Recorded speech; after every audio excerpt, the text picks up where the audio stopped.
कभी लाल फीता शाही की दीवारें थीं तो आज डिजिटल इंडिया की उड़ान है। कभी कारोबार एक जटिल प्रक्रिया था, आज अवसरों की एक नई दुनिया है। बीते 11 वर्षों में भारत ने न केवल ईज ऑफ डूइंग बिजनेस को आसान बनाया है, बल्कि भरोसे का वो माहौल तैयार किया है जो दुनिया की सबसे बड़ी कंपनियों को भी आकर्षित कर रहा है। आज की कहानी सिर्फ आंकड़ों की नहीं, ये कहानी है एक नई सोच की, एक नए विजन की और विकास के नए युग की। ये दोनों ब्रिज सिर्फ ईंट, सीमेंट, स्टील और लोहे के ढांचे नहीं है, ये दिखाता है विकसित भारत का सपना जितना बड़ा है उतना ही बुलंद हमारा हौसला है।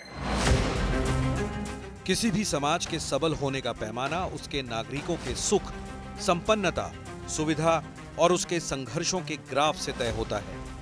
इसी पैमाने को दुरुस्त करने के लिए बीते 11 सालों में विकास की नई रूपरेखा को आकार दिया गया है। क्योंकि देश के प्रधानमंत्री नरेंद्र मोदी कहते हैं, जब आधुनिक सड़कें, अत्याधुनिक railway station, railway track, metro rail और एयरपोर्ट बनते हैं तो देश की प्रगति को रफ्तार मिलती है।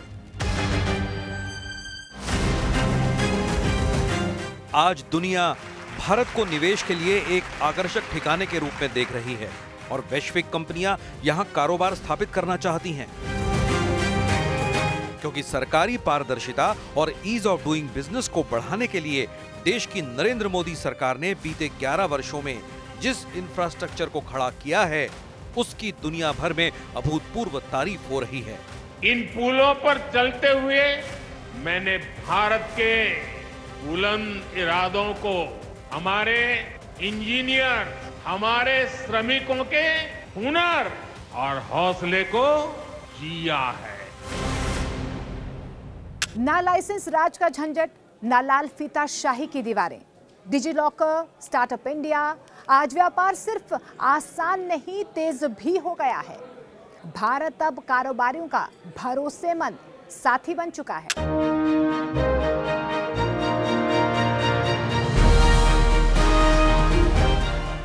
देश के बेहतर होते कारोबारी माहौल का सबसे प्रभावशाली उदाहरण है भारत का स्टार्टअप इकोसिस्टम। -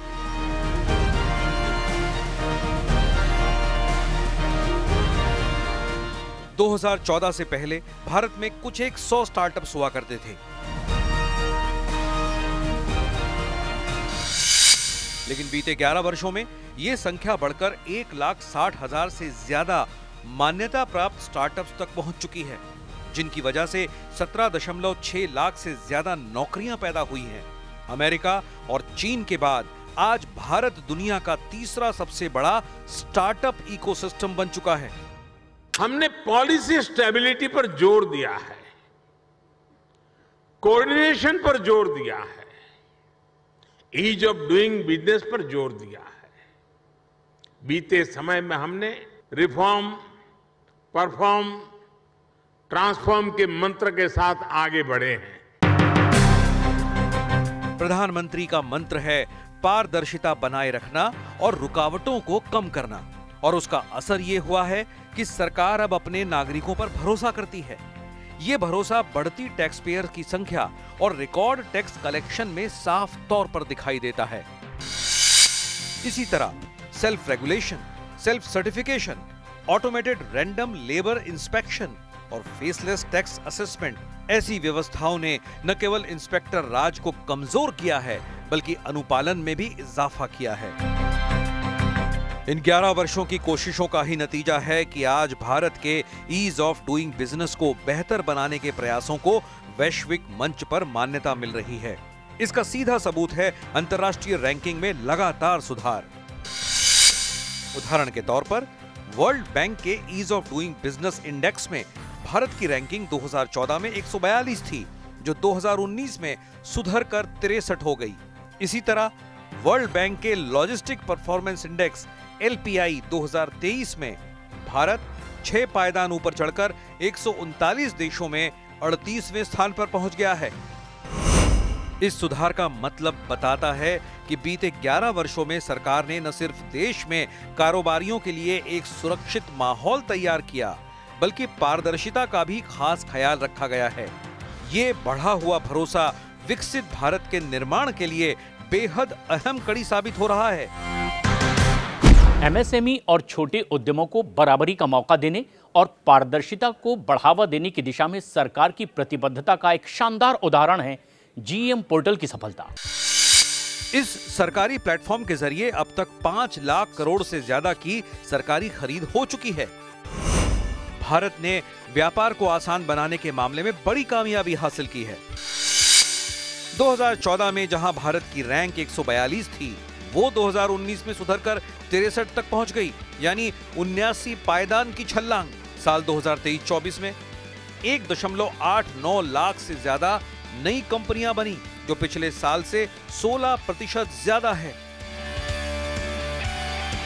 मोदी सरकार ने बीते वर्षों में बिजनेस को आसान और भरोसेमंद बनाने के लिए कई बड़े कदम उठाए हैं। श्रमिकों के अधिकार और कल्याण को तय करने के लिए 4 नए लेबर कोड बनाए गए।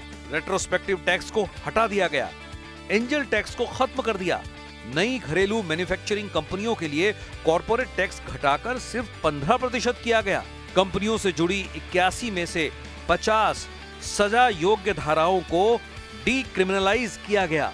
1500 से ज्यादा पुराने और बेकार कानून रद्द कर दिए गए। ये वो अड़चनें थी जो देश के विकास में बाधक थी।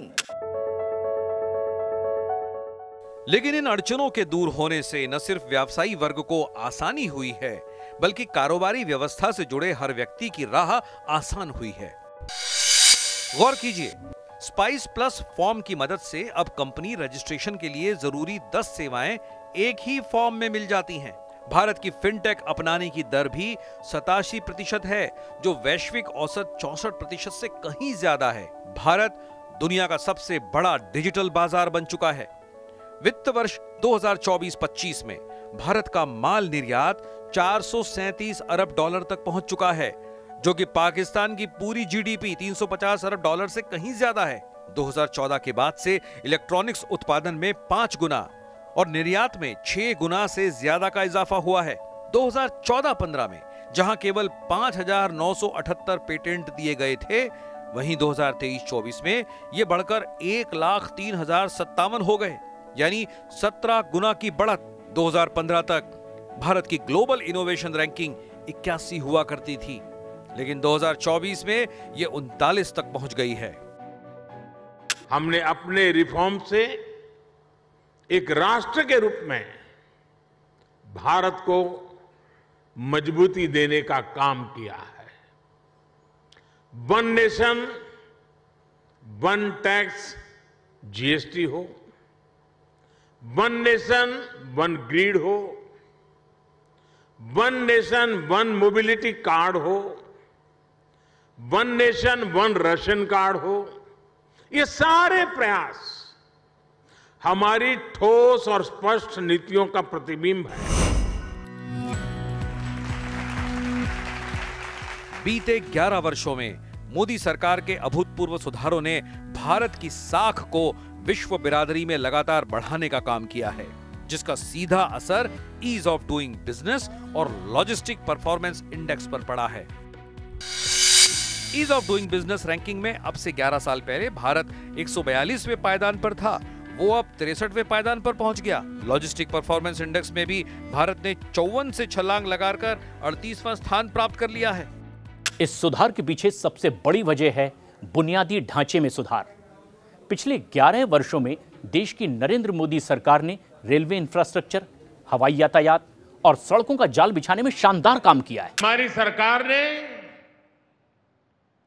चुनौती को ही चुनौती देने का रास्ता चुना है। आज जम्मू कश्मीर में बन रहे अनेकों ऑल वेदर इंफ्रास्ट्रक्चर प्रोजेक्ट इसका उदाहरण है, जिसका नतीजा ये हुआ है कि कि भारत प्रतिस्पर्धा से भरे युग में अपनी न सिर्फ अलग लकीर खींच रहा है, बल्कि दुनिया की नजरें ग्लोबल पावर बनते भारत पर टिकी हुई हैं, क्योंकि दुनिया ये जान चुकी है कि बीते 11 वर्षों में भारत 2047 के विजन के लिए अपने कदम आगे बढ़ा चुका है, यानी उस रास्ते पर जो भारत को एक विकसित राष्ट्र बनाने वाला है।